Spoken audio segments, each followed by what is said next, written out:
Good afternoon. Welcome to this information session for the Graphic Design Advanced Diploma and the Multimedia Design and Development Diploma. Thank you so much for joining us online. My name is Natalie St. Pierre and I'll be your moderator. We're going to give participants another minute to join before we start. While you're with us today, you'll get to meet the Graphic Design Program Coordinator, Bianca DiPietro, and Multimedia Design and Development Program Coordinator, Robert Blaine. They'll introduce themselves and their programs. In the meantime, please do submit your questions for Bianca and Rob. They'll be queued and answered out loud after introductions.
Thank you again for joining us today for this information session about the Graphic Design and Multimedia Design and Development programs.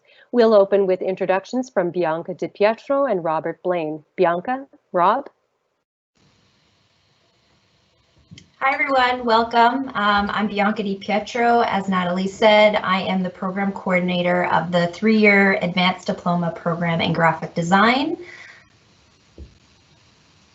And I'm Rob Blaine. I'm the program coordinator for the 2-year Multimedia Design and Development program. All right.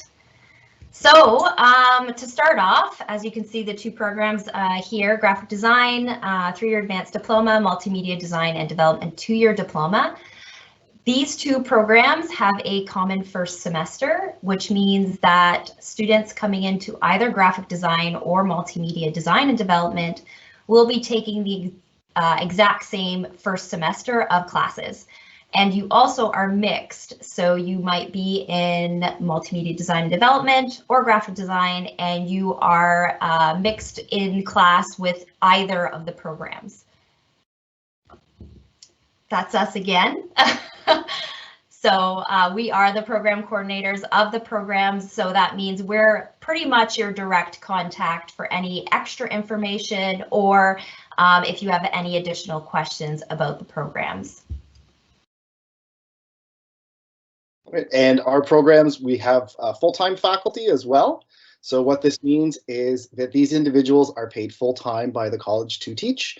All of them come from industry, so the normal route for most of us is we worked in industry at some point and we probably were teaching part-time and we enjoyed it and loved it so much that we decided to pursue it as a full-time career. So it's not just Bianca and myself, there's also a bunch of other full-time faculty, and they are also available to sort of help guide you through your journey through school.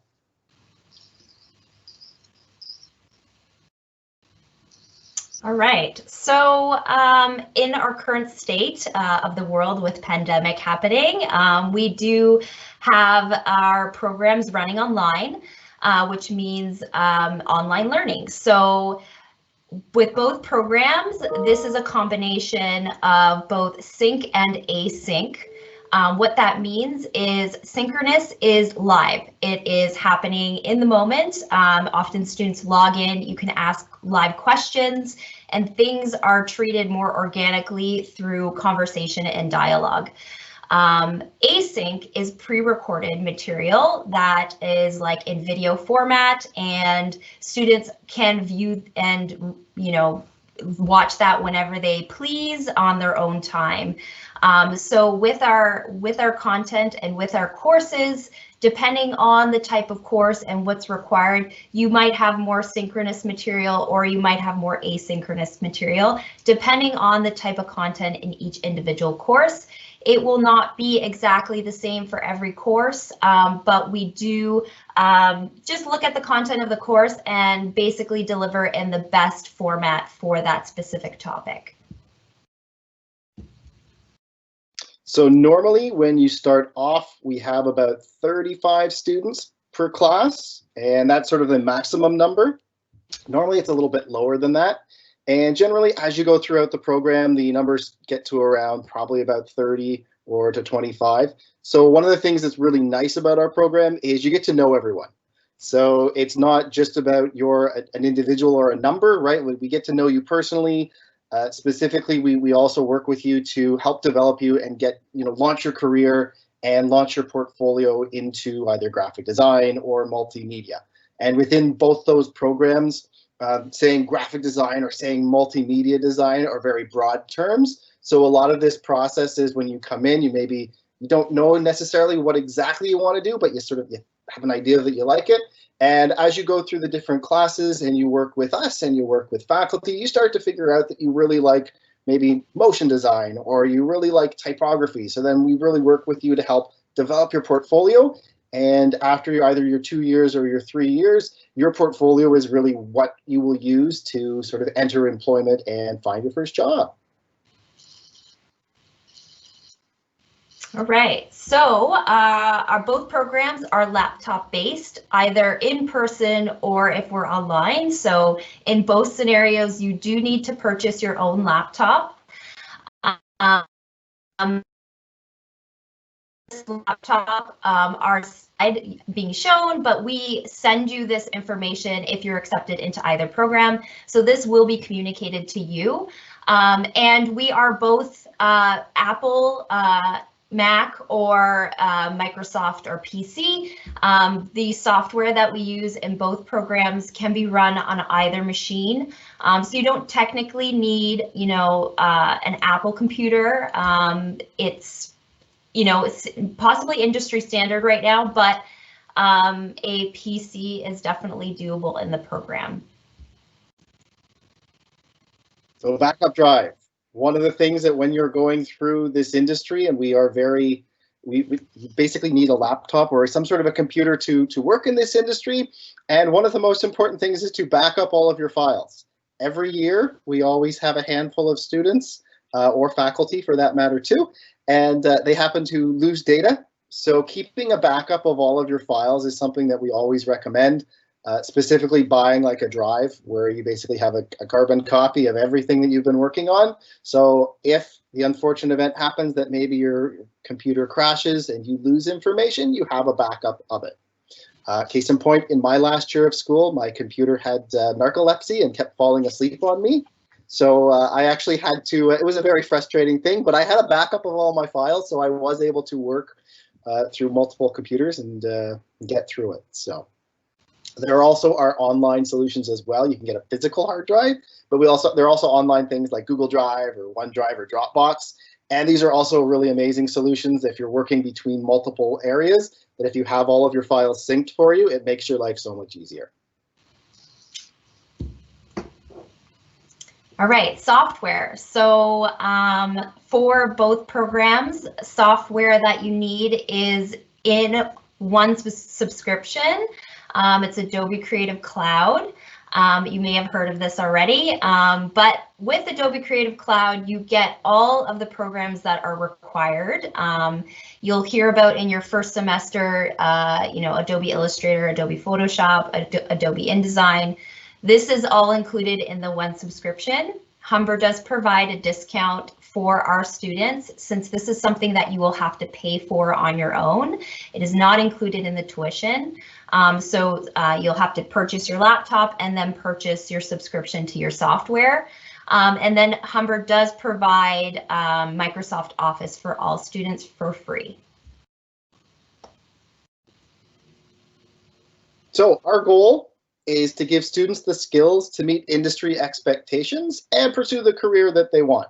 So what that means is that Bianca and myself as coordinators are always looking at the courses that every student has to take, and we're talking to industry as well. So we have something called a program advisory committee, and what that is those are individuals that are in the current industry, and we're always meeting with them, I think about twice a year.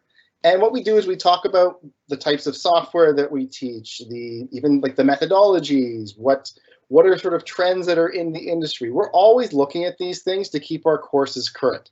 So what that means is in a 2-year program, we often will have certain courses that may change every other year, depending on the types of content or the types of student that industry is asking for. So this is one of these things that we are always looking at what's in demand and sort of looking out for your best interest and how to transform you into someone that is well-rounded and employable.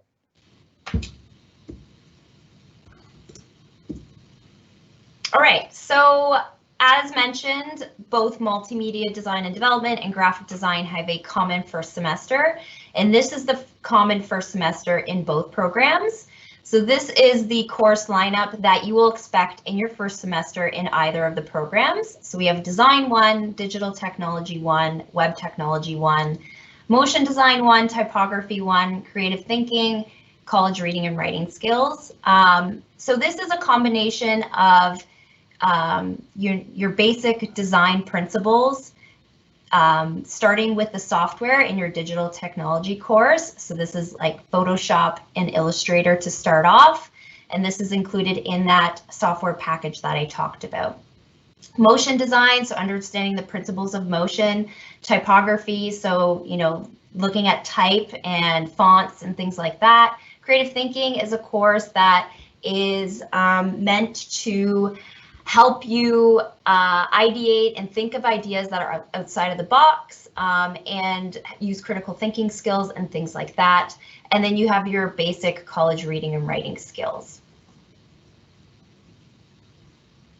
And then if you progress into graphic design in the second semester, this is the course lineup that you'll be looking at. So Design 2, Digital Technology 2, Web Technology 2, Video Production 1, Creative Programming, Workplace Writing Skills, and an Intro to Arts and Sciences, and that's basically a general ed.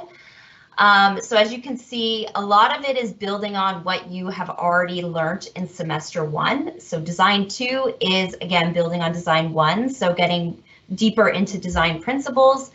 Digital Technology 2, building on your software skills and introducing different software.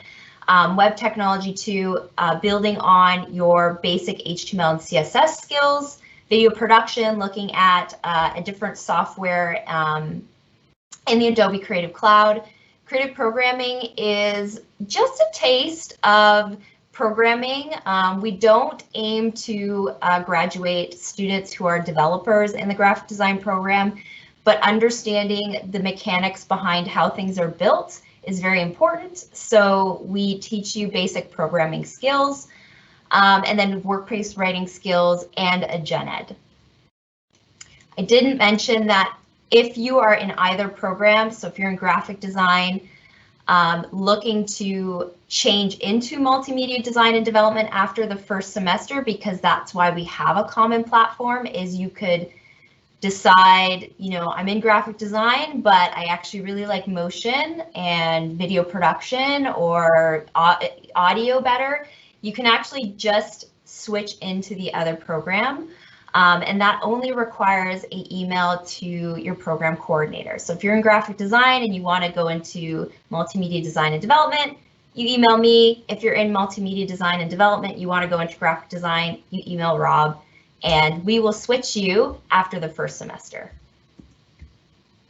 And then in the second semester for the multimedia program, we have similar courses, but we do start to branch off into our own multimedia landscape. So that includes things like a digital audio course, and that, go back to the multimedia slide. Oh, sorry, did I press a button? All right, so we've got digital audio. So that's a really interesting course where last year, I believe they were looking at things like voice interfaces. So something like maybe like an Alexa or a Siri. And they also even looked at doing their own podcasts. So this is one of these things where, when I mentioned, when we're talking to industry and we're looking at things that are current, how do we sort of keep transforming our courses and looking at them, how do we deliver things that are relevant to you? So that would be a really interesting example with our audio course. We have a Multimedia Design 1 course. This is a continuation of Design 1, but we sort of start to look into the multimedia landscape and start to draw in various other things maybe that graphic design doesn't.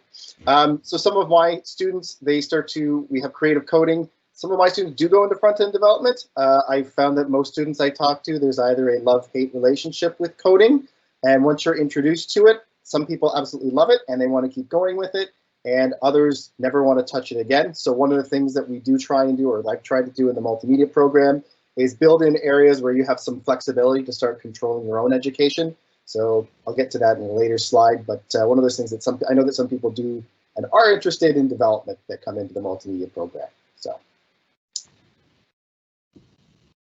All right, so this is all the courses that you will take in the graphic design program over 3 years.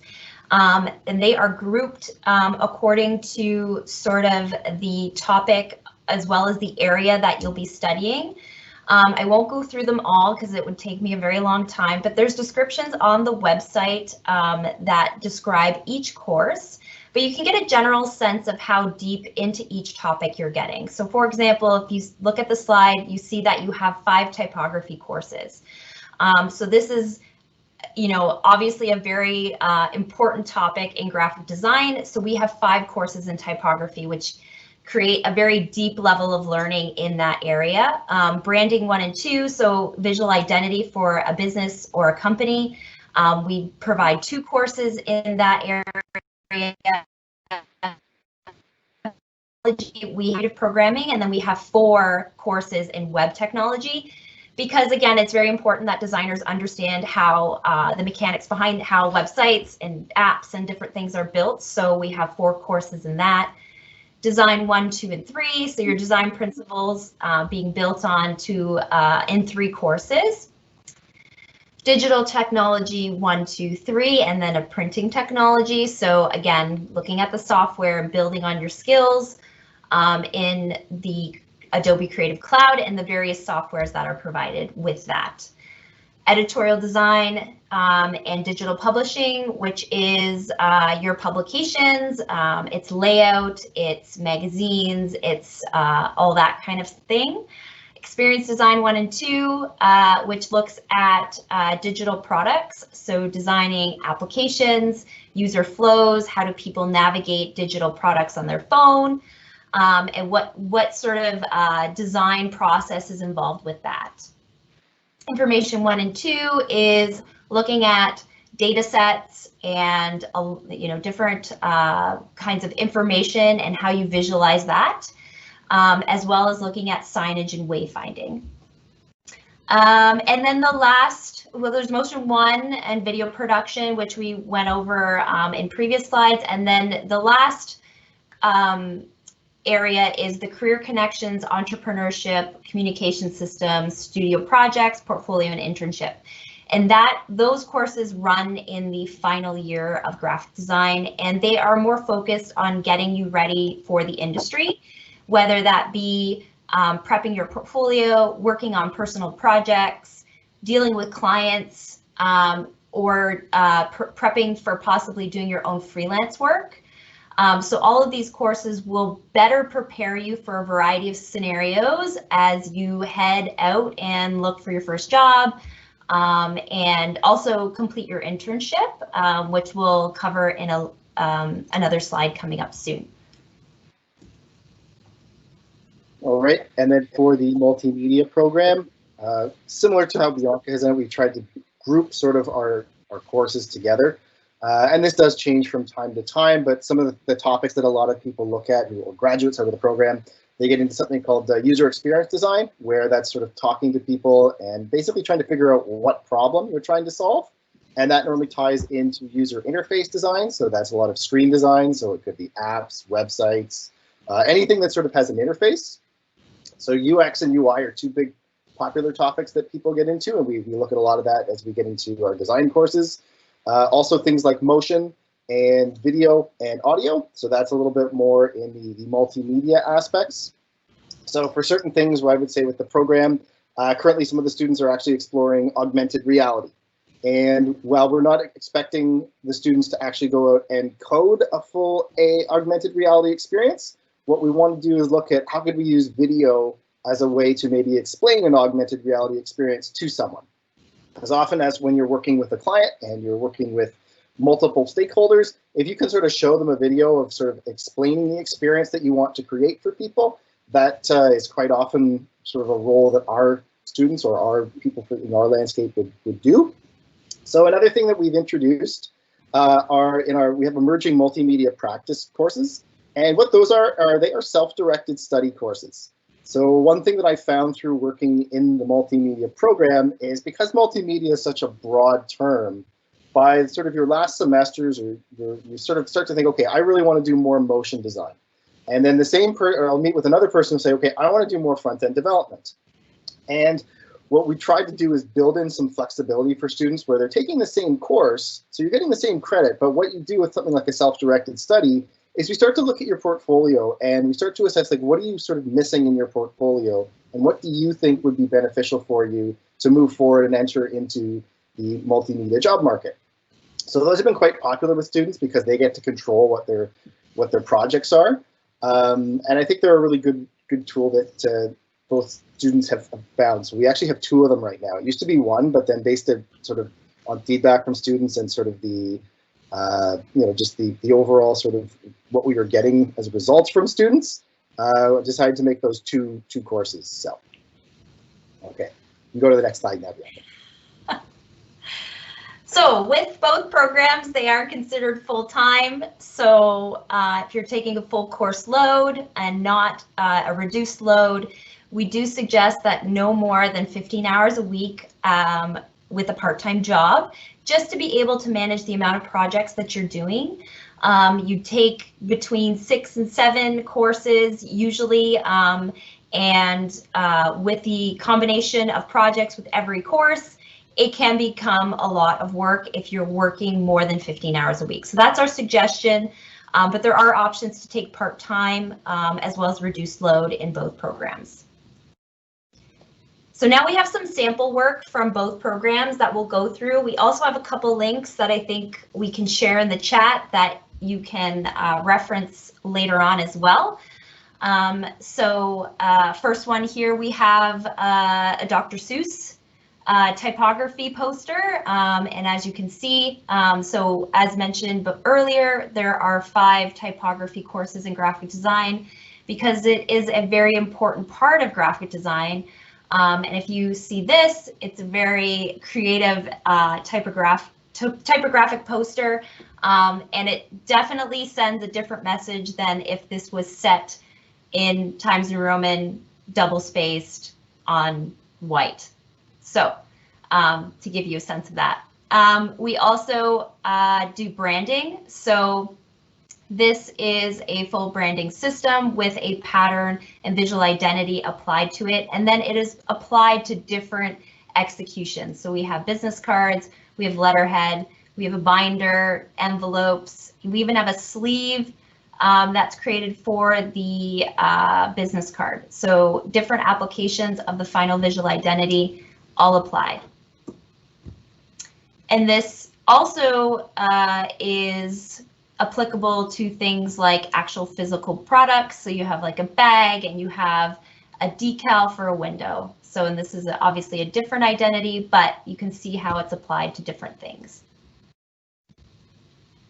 We, in the graphic design program, often have real clients from the industry. So far in the past, I think more than 5 years ago, we had Ontario Place come to us and say they wanted to experiment with their visual identity with the graphic design students. So this is a project that would have been in the 3rd year, and students were arranged into groups and they produced a visual identity solution for Ontario Place. This was the winning solution that was chosen, never executed, but was selected as the winner of that specific project. So you can see that the logo and how the logo is modular and can be taken apart to represent different parts of Ontario Place. And then a full set of iconography was created as well. And then the whole visual identity and the brand was executed across a variety of applications. So we have iconography that kind of fits the theme of the modularity of the logo. And then we also have that applied to wayfinding and signage, which again references the visual look and feel of the logo that was chosen. Again, further executed in advertising and the website. So you can see how everything gets, the visual identity is really not just about a logo, but about how that logo and the visual traits of that logo are applied to different applications.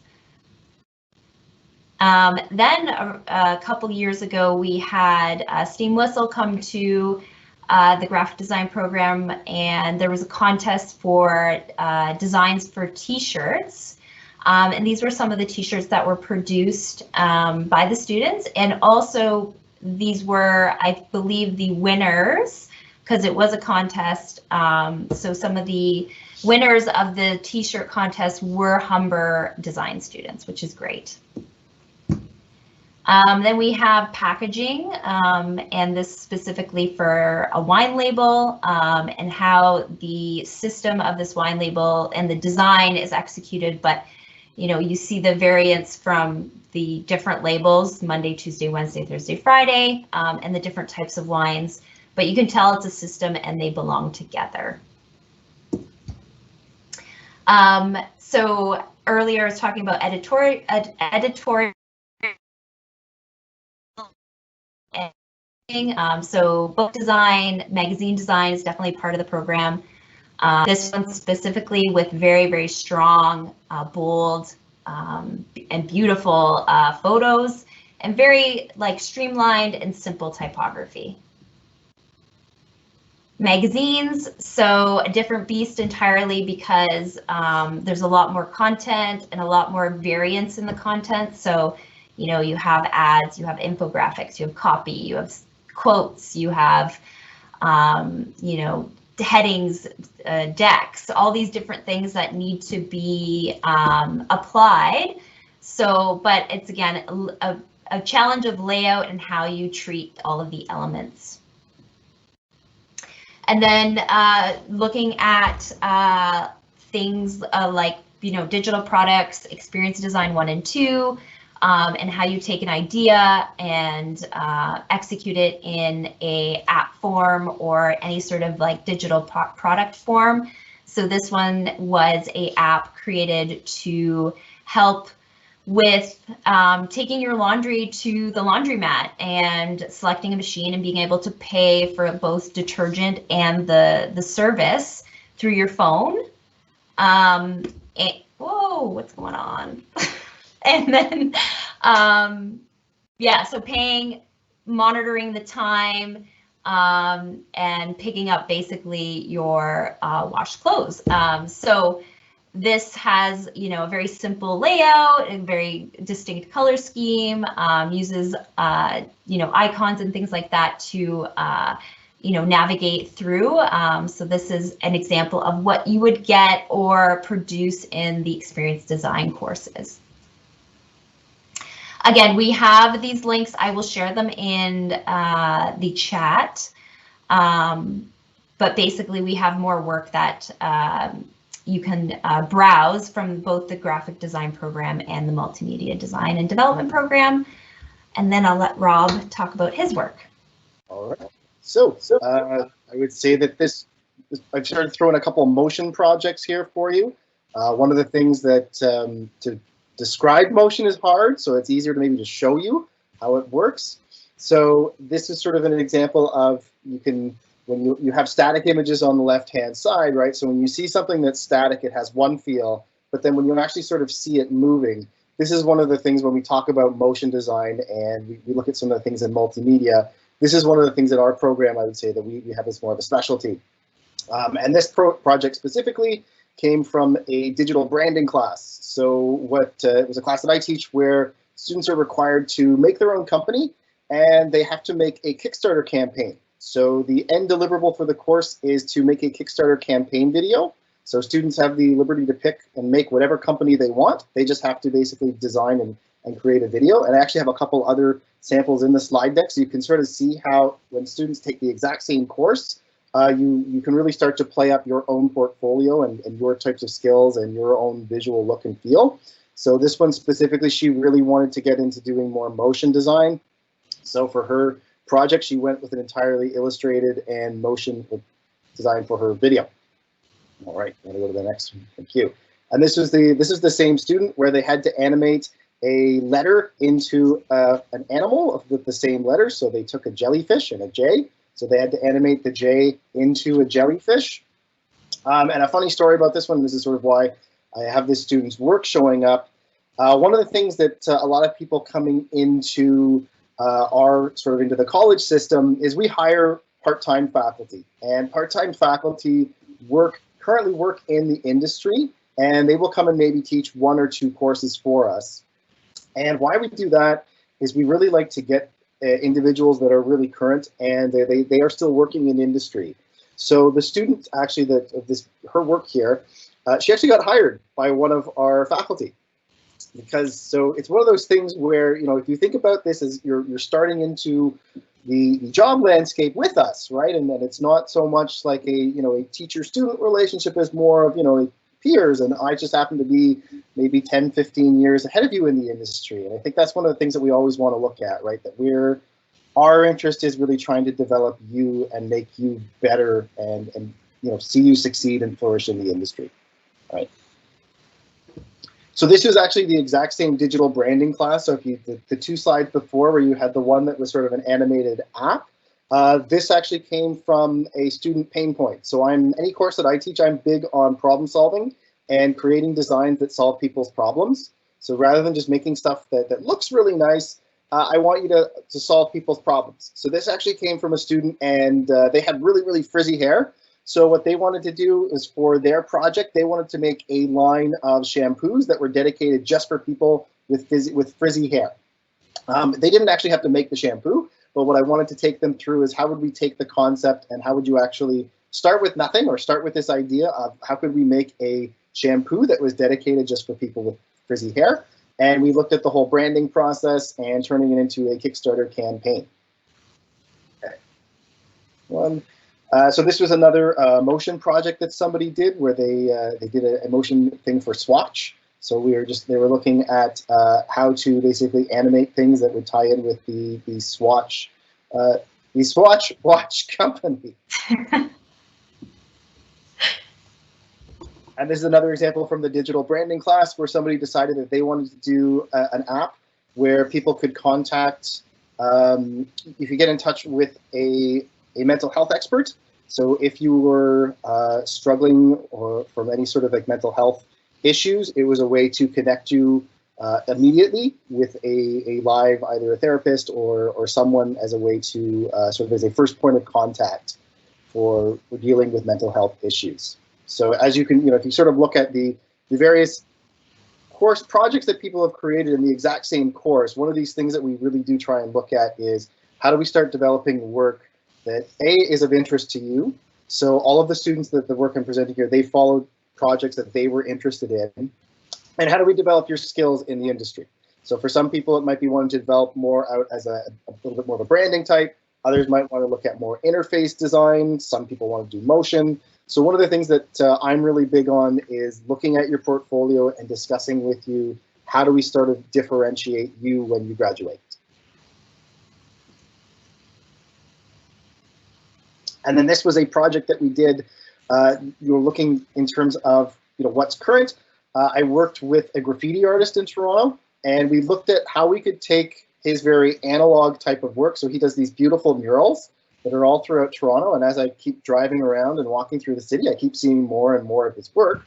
But what we wanted to look at is how could you tell some of the stories that are going on and the inspiration behind some of the stories in his artwork, because he had all these amazing stories, but no one really knew about them. So what we looked at doing was having almost like if you think about like an art gallery experience where you have like a guided tour, we looked at using as an app as a way of providing sort of an augmented reality as a way of start to tell the stories that were contained within the artwork. So this piece specifically, I don't have the video of it, unfortunately, but what they did was they actually animated some of the artwork. So when you held your phone up to it, it actually would have some of the fish would start to move and swim around. It was really, really cool. So. All right, so as mentioned earlier, both programs have an internship. It is 140 hours in length. So right now for graphic design, this takes place in your final semester between May and August. And we have a placements advisor who helps with the process of getting your placement, providing connections to the industry who are hiring interns. We have flexibility in our internship placements in the fact that it can be, you know, remote, in-person, part-time, full-time, a whole different variety of options. We do also provide some internship hours through Humber with different variety of projects that we have on the go. So there are options. A lot of students, they get worried about securing a placement, but if you put the time and effort into building your portfolio and also applying to as many positions as possible once the time comes, we haven't really had a scenario where a student doesn't find the hours and complete the hours if they're putting in the effort. So that's for graphic design. So it's 140 hours and it takes place in your final semester. And multimedia is very similar. Ours, we have in your final semester in the program, your first 9 weeks, you have certain courses that run, and then in the last 5 weeks of the semester, so it's a 14-week semester, in the last 5 weeks, we give you time to complete your work placement. So it's very much similar. We have an entire placements team that is there to sort of help assist and guide you, and we have courses that are really helping you look for and secure a placement. But as Bianca mentioned, this always seems to be the biggest worry that every student has. And I think it's because it's more of an unknown. You know when all of our courses are starting, but the placement doesn't necessarily always start at the exact same time. But everybody ends up finding a placement. It always works out. You know, it's, as Bianca mentioned, if you're putting in the effort and you have your portfolio, everybody does find one. And then our last slide here is just a collection of places that students have done their internships. So there's usually, the agency studio option where you are working with a small team and you work on a variety of different projects and different brands. But there's also the in-house scenario where you are working for a specific company and only working on their brand.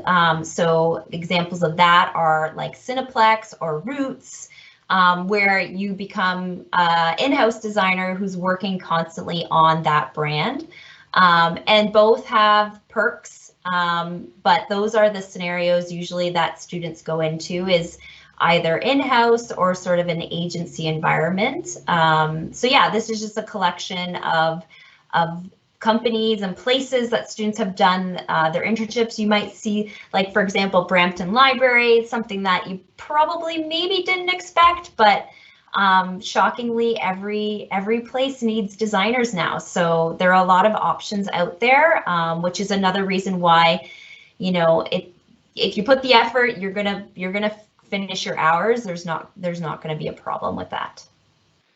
Yeah, and I would add that being able to visualize somebody else's idea is something that not a lot of people can do very well, and that's definitely something that both of our programs really do focus on. I know that I sort of spent my career, when I talk to people and they tell me what they do, they always seem to have an idea, but they don't know how to visualize it, and that's sort of where I've been able to come in. And before I was teaching full time, I had my own company, and that's what I did. Right, I helped people visualize and work through their things. So this is one of these things that in entering the design industry is I would say is a really great industry, because you get to help other people realize their own dreams. So. All right. Thank you, Bianca and Rob. So now we're going to open the floor to questions here from the folks at home. And there are a number of questions about the graphic design portfolio. So Bianca, we're going to go over to you for a couple of these questions. So this is really kind of a three-part question. So first, can you speak to the portfolio requirements? Second, when the portfolio is due, and third, can you offer any suggestions of types of projects to include in the portfolio? All right. So the portfolio requirements is 3 to 5 pieces of creative work.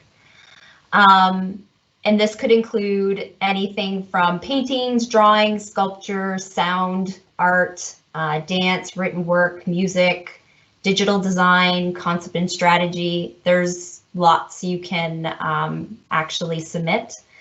The requirements are on the website if you forget, so they are there. Again, it's 3 to 5 pieces, and then you are writing a rationale of 150 words to describe those pieces. So you want to touch on, how you work through the idea, the creativity, all of those things, describe the piece. So again, there's a variety of things that you could submit.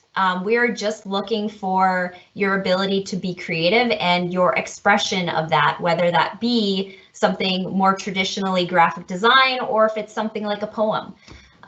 So yeah, those are the requirements. What was did I miss something, Natalie? Sorry. Some suggestions for types of projects, but you did actually, I think, address that. Unless there's anything else that you think that that would be helpful for students to know when selecting their pieces. Choose your best work. So whatever that is that best shows your creativity, submit that. Again, we have students who submit sketches, paintings, videos, motion, their own, logo for themselves, all kinds of stuff. But make sure it's your best work. It shows your best talents and your best skills. And yeah, we're just looking for the ability to show your creativity. Rob, do you have anything that you'd like to add specifically about multimedia design and development? Yes, I'm just going to add a couple of things. I would say just show us your passion, right? So that I would say I'm not expecting you to be a multimedia designer by the time you submit your portfolio, but if you show me that you care and you show me that you're passionate about whatever medium you select, and I'd say, show a variety of things, that's really my one piece of advice. And what I would also say too is that since both programs share a common first semester, the application process is very much the same for the two of them. So if you apply to the multimedia program and you get in, you're also in the graphic design program, right? Because you're allowed to switch and vice versa. Thanks, Rob. And so I know in the presentation, you spoke about how easy it is, or actually I think Bianca might have had that slide, how easy it is to transfer between the programs after the first semester. So we do have a question from Patil, and I'm not sure which program that you're asking about, but we'll open it up generally. So Patil's asking specifically if there are options to fast track if students have previous experience or education in related fields, and if they could have an adjusted course load. So I'm wondering if you could speak to some of the prior learning assessments that have happened in this program. Sure thing. I'll take that one. Yeah. So if you have attended any sort of post-secondary educational institution, let's say you've gone to university and maybe you completed things like some of the gen ed courses, you can apply to get a transfer credit for that. And normally those ones, because the gen eds are a little bit different, those ones you can apply to get a transfer credit. And if you passed, say, certain gen eds at a university, you can get those, you can get credit for that. Also similar, say you went to a program at a different college and you maybe took like typography 1. If you can show us that the learning outcomes and the course outline is very similar to what we're doing in our program, you can get credit for that. There is an application process, and there are fees. I can't remember the exact fee, but I think it's per course you can apply. So that would normally be for, say, a transfer credit. Natalie also talked about something called a prior learning assessment record, PLAR. So let's say you've been working in the industry and maybe you haven't taken any formal education, but let's say you've done a whole bunch of stuff in video and you have this like amazing portfolio with all this video work that you've done. Apply to for something called a PLAR, or a prior learning assessment.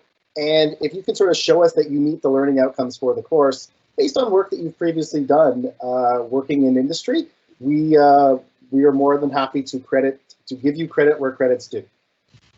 And there are resources on the Humber websites that will sort of we can share with you, and we can sort of help you navigate that.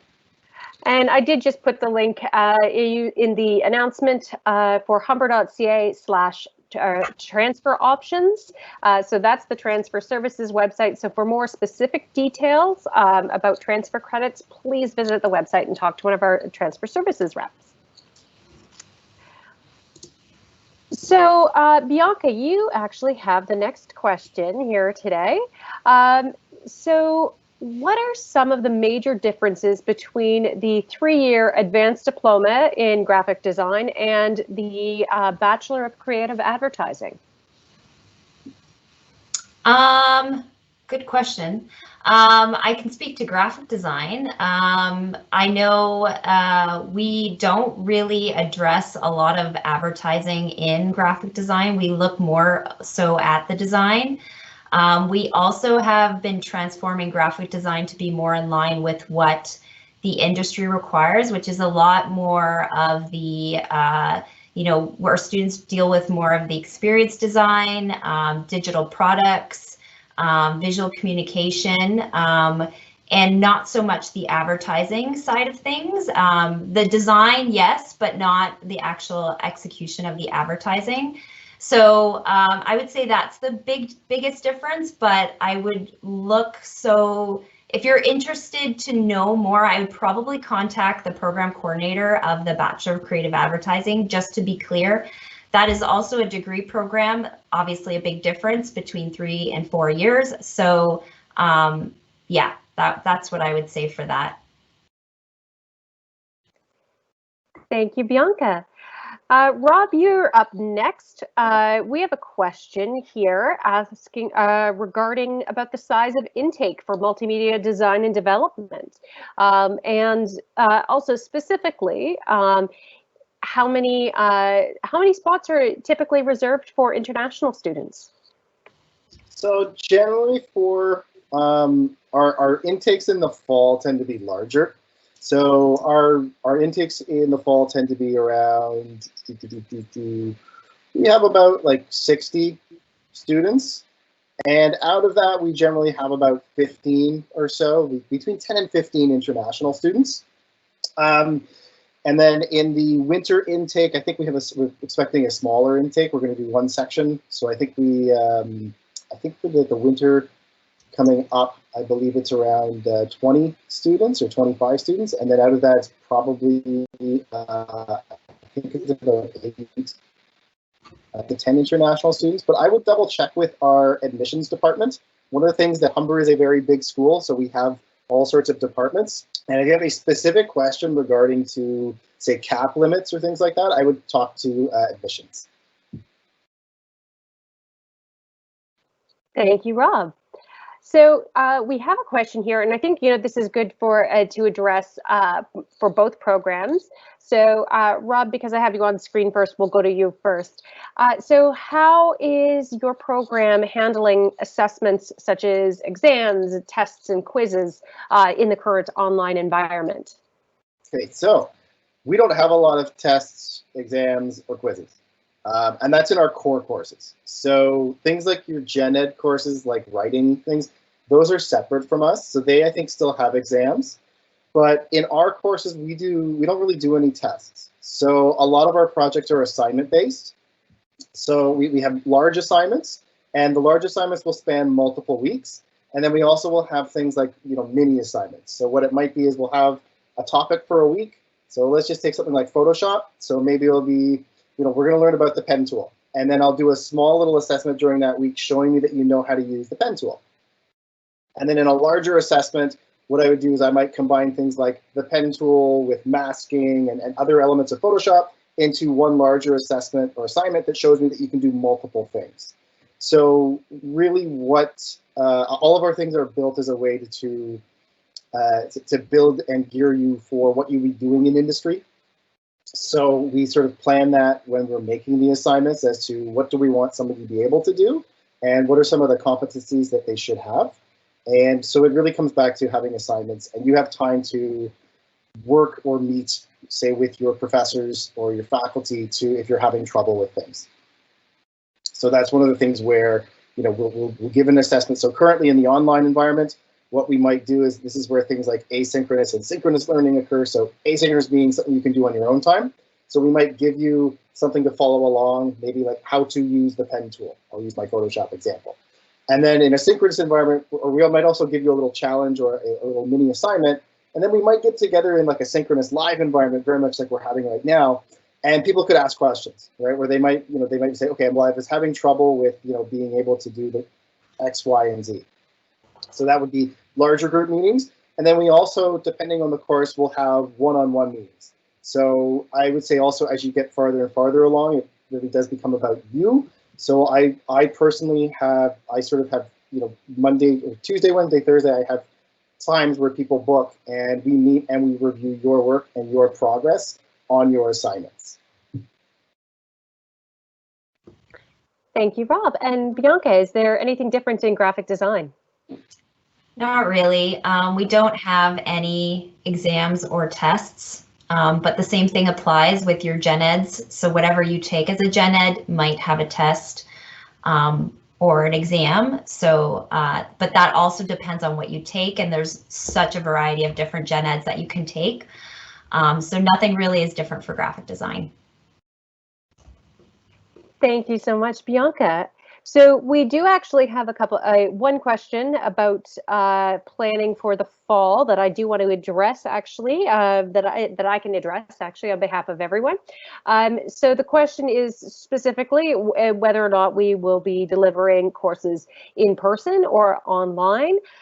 So at the moment, unfortunately, we don't have a firm answer for you there, but the health and safety of our students, faculty, and staff does remain our top priority. So as the pandemic evolves, we do continue to follow the guidance of public health authorities while we plan for upcoming semesters. As soon as information and plans are finalized, information will be available on humber.ca/updates. So again, that's humber.ca/updates. And we are working to make that information available to you as soon as possible so you can make the appropriate decisions about your education. So I know that's not a satisfying answer at the moment, but I hope you will bear with us as we keep planning. Bianca, since we do still have you on screen, I do have another question about the graphic design program. Specifically, is there a lot of group work in the first year, or is it more independent study? In the first year, it's definitely more independent because you are developing more of your skills, again, with like design principles and software. So you do work more individually.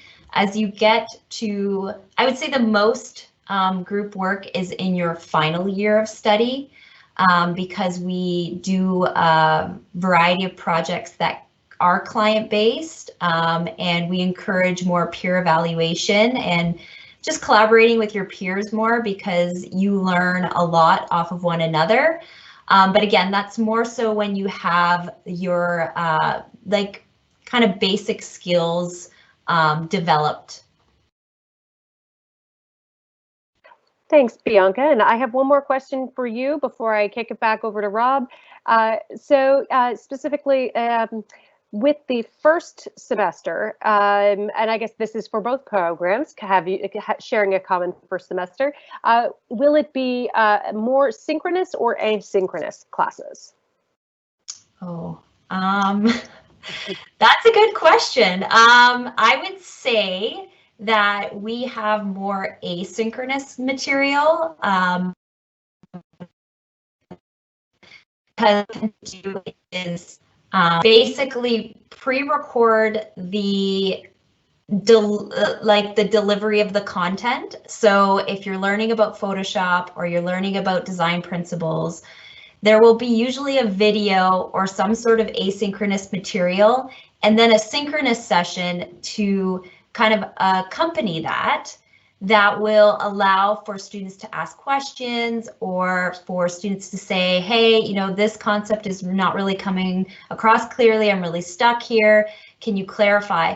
So in the first semester, I would say there's a lot of asynchronous material, but there's short synchronous sessions to sort of support that material. So you're not just reviewing asynchronous material by yourself and that's it. There will be sessions where you can log in and sort of, ask questions, get to know your professor sort of on a more personal level instead of through a video. Thank you, Bianca. So, Rob, Patil has a specific question regarding devices, and then kind of a follow-up question about campus facilities.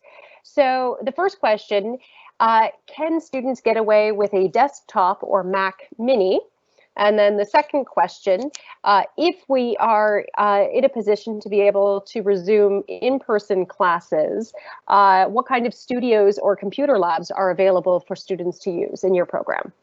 That's a good question. So, part one, if we're online, as long as you can run the Creative Cloud and you can run the software, you can use a desktop. That's totally fine. When we are in person, the expectation is that everybody has a laptop that meets industry specifications. So we sort of plan that into our classrooms that we're assigned. So what we do is we want you using your laptop, right? Because it really is important that you have the tools available to you. So we do have some labs available, but some of these labs tend to be open for everybody and they're not necessarily always available. And that's just because, you know, since we are a laptop-based program, the expectation is that everyone has a computer that meets industry specifications. And I realize that that is a big expenditure, but we don't have things like textbooks, so we use a lot of online resources. So, you know, there's a big upfront cost of the computer, but once you have that, it really does become your best friend because it is what you need to complete all of your work and your studies.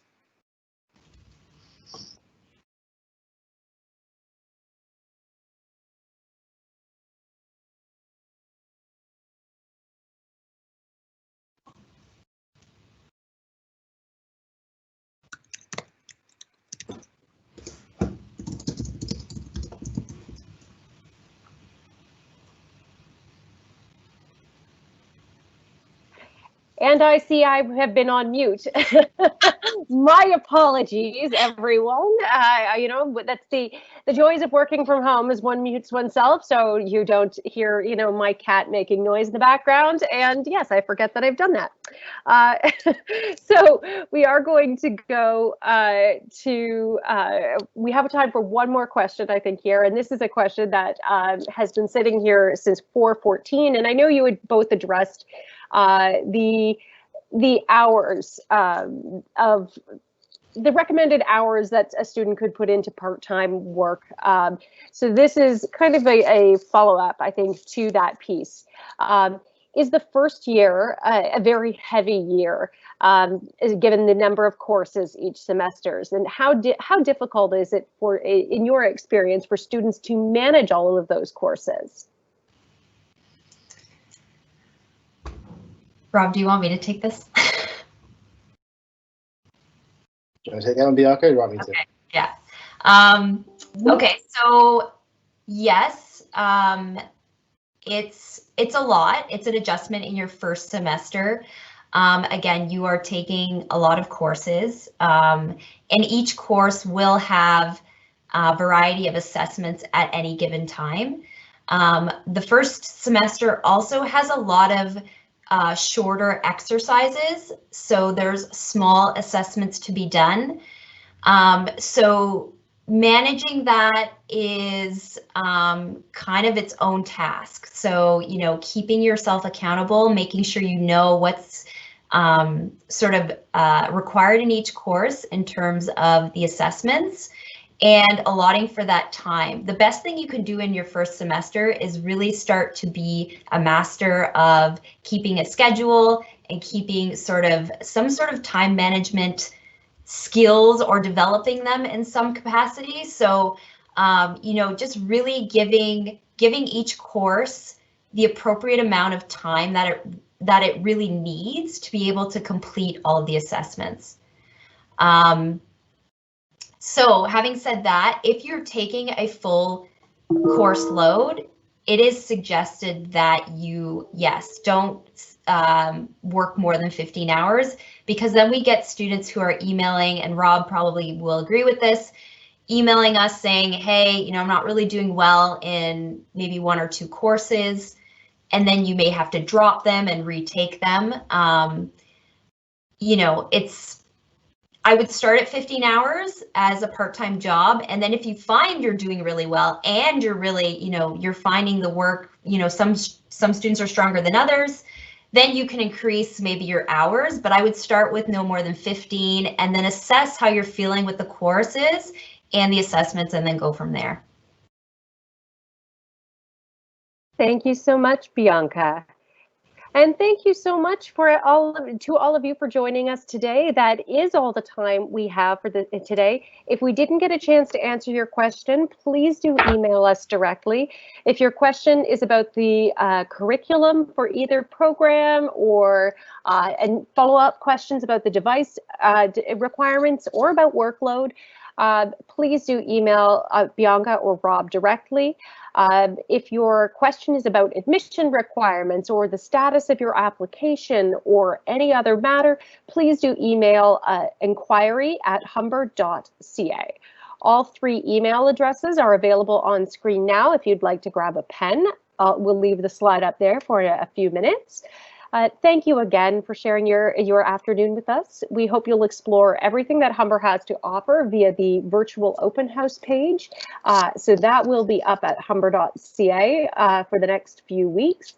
And we hope to meet you in person in the fall. Stay safe and healthy, and thank you again.